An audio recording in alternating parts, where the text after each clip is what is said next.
Identification of needs of problem students.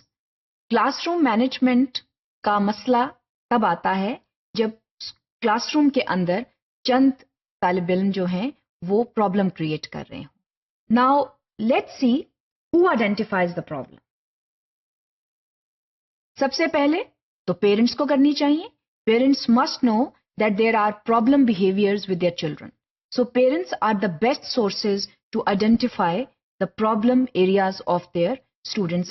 और फिर parents की ये जिम्मेदारी है that that problem behavior is communicated to the school so that something can be done. इसके अलावा teachers are the best sources to identify problem areas of the students. Teachers का अपने students के साथ एक मुस्तकिल राब्ता रहता है and teachers are the best sources to identify problem behaviors in the classroom. इसके अलावा administrators are also the best sources to identify problem behaviors, not only within the classroom but outside the classroom. क्योंकि classroom management जो है उसके अंदर जो behavior problems हैं उसकी manifestation is not just in the classroom. The behavior problem is also manifested outside the classroom. So the teacher communicates the problem to the administrator and then the problem is identified and the solutions are sought.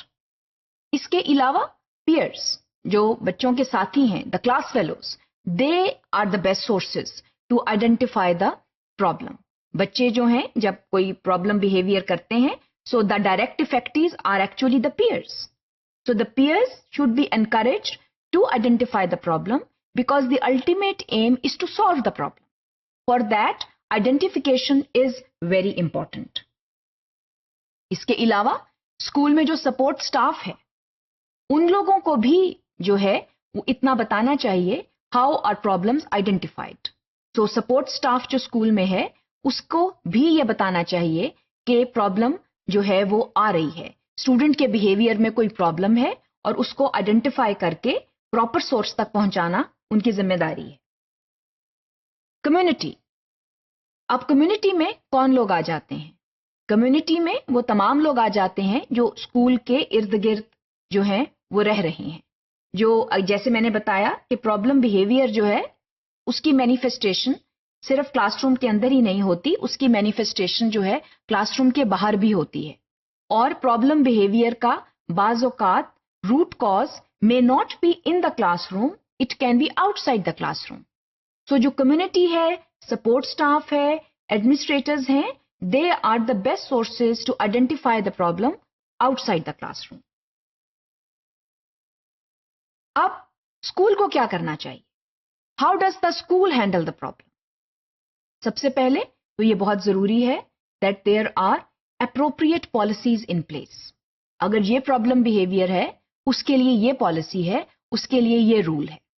सबसे पहले effective policies का होना बहुत जरूरी है, उनका documented होना बहुत जरूरी है ताकि पेरेंट्स तक वो पॉलिसीज पहुंच सके, ताकि टीचर्स को उन पॉलिसीज का पता हो, स्टूडेंट्स को उन पॉलिसीज का पता हो। अगर पॉलिसीज तहरीरी शक्ल में है तो सब पॉलिसीज को जानेंगे और there are issues that can be identified and those issues can be solved.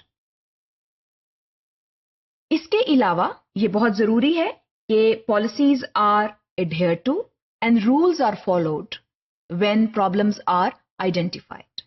So rules should be followed if problems are identified and those rules are based on policies. So ये जो है it's like a chain reaction that can take place. Then it is extremely important that problem is communicated to key informants, जिसमें parents आ जाते हैं, school head आ जाता है, administrators आ जाते हैं।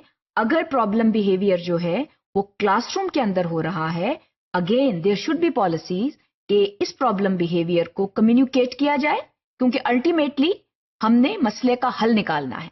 We have to solve the problem.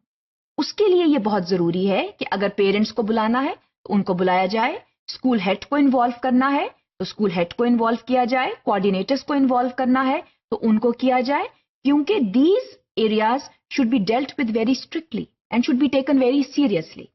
because behavior problems can grow with time.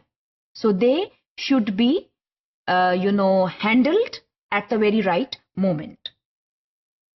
इसके अलावा timely action बहुत जरूरी है. जैसे मैंने अभी बात की कि जहां पर बिहेवियर इशू हो रहा है उसको वहीं पर पकड़ लें और उसको वहीं पर सॉल्व करें based on defined policies, so that no one is caught unawares. So based on the policies you have timely action. और उसके बाद please make sure that the problem is obliterated, that the problem is solved. Otherwise the problem will keep simmering and then the problem will grow and there will be more problems out of it. So it is important that problems are identified and problems are solved. There are proper solutions and problem behaviors are amended.